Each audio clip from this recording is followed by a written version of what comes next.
स्वागत है। एक गांव में राकेश नाम का लड़का रहता था। वह बहुत परेशान था। वह बस यही सोचता रहता कि मैंने पिछले जन्म में क्या पाप किया था जो मुझे अब भी भुगतना पड़ रहा है।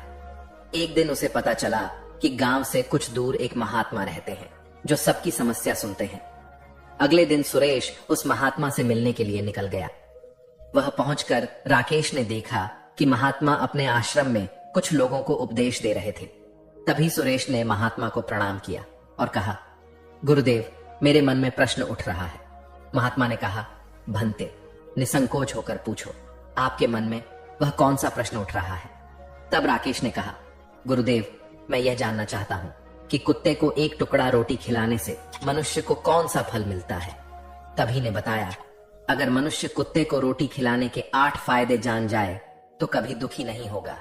भंते, कुत्ते को एक टुकड़ा रोटी खिलाने से मनुष्य को 8 फायदे होते हैं तथा जो भी मनुष्य इन फायदों के बारे में जान जाता है उसका जीवन धन्य हो जाता है और उसको जीवन में कभी दुखों का सामना नहीं करना पड़ता है। जो भी मनुष्य पृथ्वी लोक पर कुत्ते को एक टुकड़ा रोटी खिलाता है उसे 8 फायदे होते हैं और वह जीवन भर सुखी रहता है और उसे मृत्यु के बाद मोक्ष की प्राप्ति होती है। महात्मा ने कहा, भंते, तुम्हें एक कहानी सुनाता हूं, से सुनना, फिर तुम्हें सब पता चल जाएगा। एक समय की बात है। एक काले रंग का कुत्ता था। वह बहुत ही लाचार था और भूखा प्यासा था। वह गांव में सभी के घर घर जाता था, परंतु उसे कोई भी व्यक्ति रोटी का एक टुकड़ा भी नहीं देता था। वह भूख के मारे इधर उधर घूमता रहता।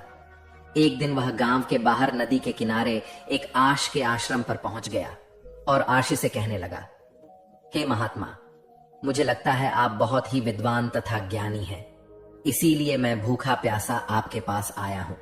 कृपा करके आप मुझे एक टुकड़ा रोटी का दे दीजिए जिसे मैं खाकर अपनी भूख को शांत कर लूं। तभी भरोसे कहते हैं, थे स्वामी, क्या तुम्हें गांव में टुकड़ा रोटी का किसी ने नहीं दिया जिसे तुम खाकर अपनी भूख मिटा सके। कुत्ता आर्ष से कहता है, हे महात्मा, मैं आपको क्या बताऊं, आप मेरी बातों पर विश्वास नहीं करोगे। सभी भरोसा करते हैं। स्वामी, तो बताओ, तुम्हारी बातों पर मैं विश्वास अवश्य करूंगा।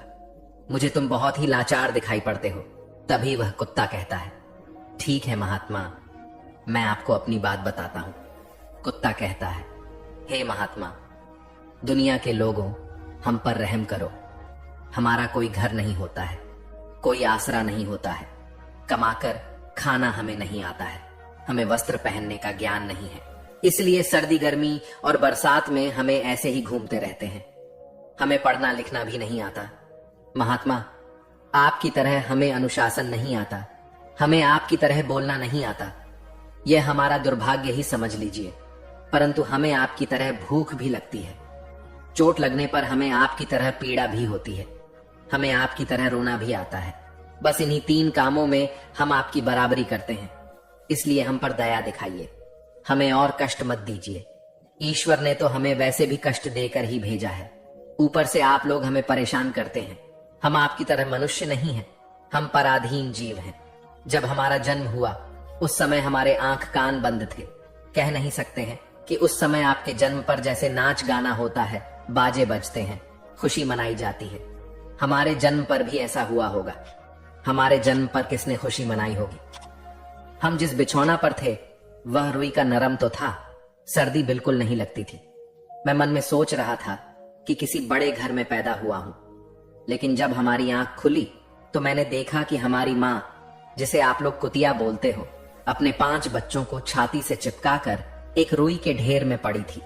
हम 5 भाई थे, बाकी 4 भाई तो लाल और भूरे रंग के थे। मैं अकेला ही काले रंग का था। सबसे छोटा मैं ही था, इसलिए कमजोर था। मेरी माँ हम लोगों के पास कम ही आती थी, क्योंकि उसे भी अपने भोजन की व्यवस्था करनी पड़ती थी। यदि वह ना खाती तो हमें दूध कहां से पिलाती। उस एक माँ पर हम 5 भाई निर्भर थे। वह बेचारी अपने भोजन के लिए इधर उधर दौड़ती रहती थी।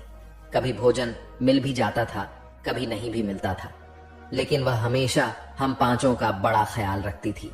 आखिर वह हमारी माँ थी। वह रात भर जागकर गांव की रखवाली करती थी। किसी की मजाल नहीं थी कि कोई अनजान आदमी बुरी नीयत से गांव की तरफ झांक जाए। दूसरे गांव के कुत्ते भी हमारी माँ के डर से गांव में नहीं आते थे। गांव के किसी किसान के खेत में कोई जानवर खड़ी फसल खाने आते तो हमारी माँ उसे डांट कर भगा देती थी। गांव वालों के लिए इतना सब करने के बाद भी कोई मनुष्य तो हमारी माँ को भोजन तक नहीं देता था। भोजन के लिए हमारी माँ को मजबूर होकर छीना झपट्टी करनी पड़ती थी।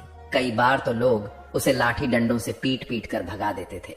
बेचारी उस दिन भूखी प्यासी रहकर पेट की आग से जलती रहती थी। वह कहता, हे महात्मा, आखिर भूख तो हमें आपकी ही तरह लगती है। ऊपर से उसे अपने 5 बच्चों की चिंता लगी रहती थी।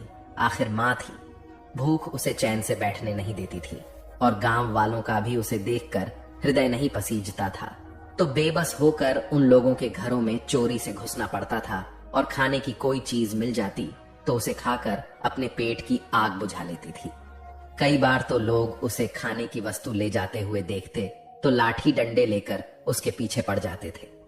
कुछ लोग तो कई बार उसे घर के अंदर बंद करके पीटते थे।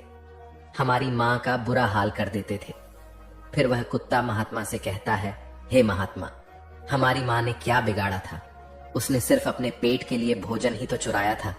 चोरी करने का हमें कोई शौक नहीं है, पर पापी पेट हमें यह सब करने के लिए मजबूर कर देता है। एक दिन की बात है, बड़ी जोरदार बरसात हो रही थी और हम बरसात में पड़े थे। ठंडी हवा चल रही थी। उस ठंड में ठिठुर कर हमारे 3 भाई मारे गए। उस दिन हमारी माँ बहुत रोई थी, लेकिन मनुष्य हमारी पीड़ा को नहीं समझे क्योंकि उनके बच्चे थोड़े ही मर रहे थे। फिर वह कुत्ता कहता है, हे महात्मा, अब हम सिर्फ 2 भाई रह गए थे। हमारी माँ हम दोनों की अच्छे से देखभाल करने लगी।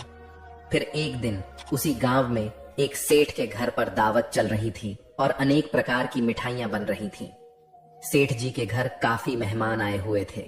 हमारी माँ कुछ खाने की तलाश में बार बार उधर जाती, लेकिन लोग उसे दुत्कार कर भगा देते थे। किसी को उस पर इतना भी तरस नहीं आया कि एक रोटी उस बेचारी को खाने को दे देते। एक रोटी से उसका क्या बिगड़ जाता? मेरी माँ बार बार जाती और वहीं खड़ी खड़ी देखती रहती। सेठ जी के आंगन में दावत खाने का सिलसिला चालू हुआ। भोजन परोसा जाने लगा। मेरी माँ भी वहीं जाकर पूंछ हिलाने लगी। खाना परोसने वाला आदमी जब किसी काम से भीतर गया तो मेरी माँ दबे पांव रोटी लेने को चल पड़ी। फिर दूसरे आदमी ने मेरी माँ को जाते हुए देख लिया तो चारों ओर से लोग चिल्ला चिल्ला कर उसकी तरफ भागे। मेरी माँ उनकी चीख सुनकर घबरा गई। 2-3 आदमी लाठी लेकर उसके पीछे बड़ी बेरहमी से दौड़े।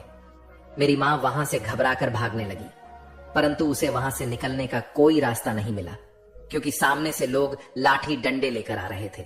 तभी मेरी माँ वहां पर जो लोग भोजन कर रहे थे उनको लांघ कर निकल गई।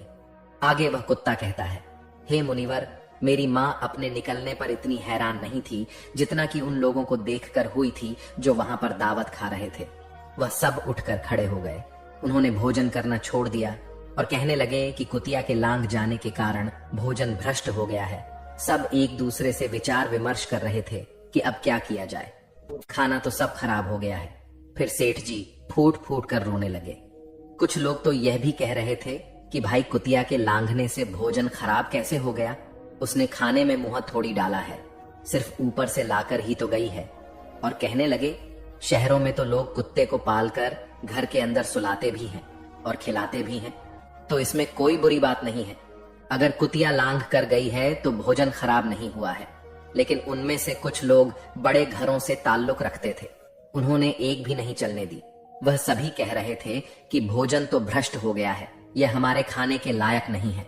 आखिरकार उन्हीं की बात मानी गई। अब तो वह सारा भोजन गरीबों में बांट दिया गया। उस दिन तो मेरी माँ को खूब पेट भर खाना मिला था।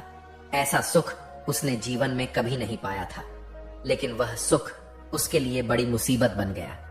भोजन करके वह वहां आराम से लेटी ही थी। उतने में सेठ डंडा लेकर वहां पहुंचा और उसे बुरी तरह से पीटने लगा। मेरी माँ को वहां से भागने का भी कोई अवसर नहीं मिल पाया। डंडे की चोट से वह बुरी तरह से चिल्लाने लगी। माँ का विलाप सुनकर पत्थर भी पिघल जाता, पर उस क्रूर को उस पर जरा भी रहम नहीं आया। वह उसे कठोरता पूर्वक